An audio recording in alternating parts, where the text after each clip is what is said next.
അസ്സലാമു അലൈക്കും വറഹ്മത്തുള്ളാഹി തആല വബറകാത്ത്. ഇന്ന് ഞാൻ നിങ്ങൾക്ക് പറഞ്ഞു തരുന്ന കഥ ഇത് വെറും ഒരു കഥയല്ല കേട്ടോ. നമ്മുടെ ചുറ്റുവട്ടത്ത് നടക്കാൻ സാധ്യതയുള്ള അല്ലെങ്കിൽ എവിടെയോ നടന്ന ഒരു വലിയ സങ്കടത്തിന്റെ കഥയാണ്. സ്വന്തം ഉമ്മയെ ജീവനേക്കാൾ സ്നേഹിച്ച ഒരു മകൻ, ആ മകന്റെ കണ്ണ് കാണാത്ത ഉമ്മയുടെയും ജീവിതത്തിലേക്ക് ഇടുത്തി പോലെ വന്ന ഒരു വാർത്ത കേൾക്കുമ്പോൾ നിങ്ങൾക്ക് അത്ഭുതം തോന്നും. പക്ഷേ ഇതിൻ്റെ അവസാനങ്ങളെ കണ്ണ് നിറയും, അത് ഉറപ്പാണ്.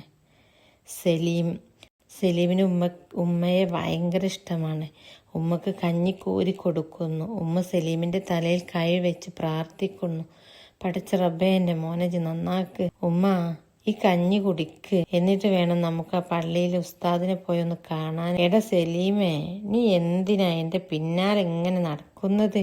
നിനക്ക് വല്ല പണിക്കും പോയിക്കൂടെ? എൻ്റെ ഉമ്മാൻ്റെ കുട്ടിക്ക് ഒരു കൂട്ട് വേണ്ടേ? ഈ ഉമ്മ മരിച്ചമ്മൻ്റെ കുട്ടിക്ക് ആരല്ലത്? നീ എന്ത് ചെയ്യോടാ? എൻ്റെ ഉമ്മ അങ്ങനെയൊന്നും പറയല്ലേ. ഉമ്മയാണ് എൻ്റെ ലോകം. നിങ്ങളില്ലാത്തൊരു കാലം എനിക്ക് വേണ്ട. സലീം തൻ്റെ ചെറിയ വരുമാനം കൊണ്ട് ഉമ്മയെ നോക്കുന്നതും ആ ഗ്രാമത്തിലെ എല്ലാവർക്കും വലിയ ഇഷ്ടമാണ്. ഉമ്മയ്ക്ക് പെട്ടെന്നൊരു വയറുവേദന വരുന്നു. സലീം ഉമ്മയെ താങ്ങി പിടിച്ച് അടുത്തുള്ള ഹോസ്പിറ്റലിലേക്ക് കൊണ്ടുപോകുന്നു. ഡോക്ടർ ഉമ്മയെ പരിശോധിക്കുന്നു. പരിശോധന കഴിഞ്ഞ് ഡോക്ടർ പുറത്തേക്ക് വരുന്നു. സലീം, ഒന്ന് ഇങ്ങോട്ട് വരുമോ? ഒരു കാര്യം പറയാനുണ്ട്. സലീം, എന്താണ് ഡോക്ടറെ? ഉമ്മക്ക് വല്ല അസുഖമുണ്ടോ? വല്ല മരുന്നും വേണോ? ഡോക്ടറുടെ മുഖത്ത് ഗൗരവം. സലീം, ഇത് വിശ്വസിക്കാൻ പ്രയാസമായിരിക്കും, പക്ഷേ നിന്റെ ഉമ്മ ഗർഭിണിയാണ്. സലീം ഒരു നിമിഷം തരിച്ചു നിന്നു. ഡോക്ടറെ, നിങ്ങൾ എന്താ ഈ പറയണേ? നിങ്ങൾക്ക് ബോധമുണ്ടോ? 70 വയസ്സായതിൻ്റെ ഉമ്മക്ക് പുറത്തിറങ്ങാൻ പോലും പറ്റാത്ത ഉമ്മയാ. കണ്ണ് കാണൂല. എന്നിട്ടാണ് നിങ്ങൾ ഈ പറയുന്നത്? ഡോക്ടർ റിപ്പോർട്ട് കാണിക്കുന്നത് അങ്ങനെയാണ് സലീം. എനിക്ക് അത്ഭുതമുണ്ട്, പക്ഷേ ഇതാണ് സത്യം. ഈ വാർത്ത കാട്ടുതീ പോലെ നാട്ടിലാകെ പടർന്നു. ചായപീടികയിലും പള്ളിപ്പറമ്പിലും ആളുകൾ കൂടി നിന്ന് സംസാരിക്കുന്നു. കേട്ടടാ, ആമിനത്താത്തയുടെ വിശേഷം. 70-ാം വയസ്സിൽ ഒരാൾക്ക് ഗർഭമുണ്ടത്രേ. നാട്ടുകാർ, അതാ ഞാൻ പറഞ്ഞത്, പുറമേ കാണുന്നതല്ല ആൾക്കാരെന്ന്. സലീം പാവമാണെന്ന് വിചാരിച്ചത്. ഓന്റെ വീട്ടിലാണല്ലോ ഇങ്ങനെയൊക്കെ നടന്നത്.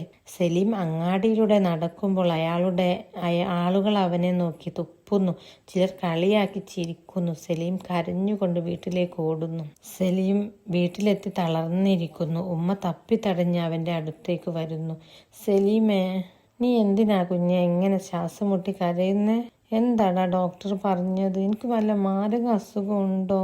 സലീം, ഇല്ലുമ്മ, നിങ്ങൾക്കൊരു അസുഖമില്ല. നിങ്ങൾ നിസ്കരിക്കാൻ നോക്കൂ. എൻ്റെ ഉമ്മാക്ക് പഠിച്ചപ്പോൾ ഒരു അസുഖം തരൂല. റബ്ബ് നമ്മളെ കൂടെ ഉണ്ടിട്ടമ്മ. ഉമ്മ പോയി നിസ്കരിക്ക്. സലീം ഉമ്മയുടെ കൈകൾ പിടിച്ച് ചുംബിക്കുന്നു. ആ മകൻ ആലോചിക്കുകയാണ്, ലോകം മുഴുവൻ ഉമ്മയെ കല്ലെറിഞ്ഞാലും ആ വിരലുകൾ തടവി വളർത്തുന്ന എനിക്ക് അറിയില്ലേ എൻ്റെ ഉമ്മാൻ്റെ പരിശുദ്ധി. സലീം തൻ്റെ പഴയ സൈക്കിളിൽ ഉമ്മയെയും ഇരുത്തി ദൂരെയുള്ള വലിയൊരു സിറ്റി ഹോസ്പിറ്റലിലേക്ക് പോകുന്നു. നാട്ടുകാർ വഴിയിൽ നിന്ന് നോക്കി പരിഹസിക്കുന്നു. സലീം, നിങ്ങൾ ചിരിച്ചോ? എൻ്റെ ഉമ്മയുടെ മേൽ വീണ ഈ കറ കഴുകിക്കളയാതെ എനിക്ക് ഉറക്കമില്ല.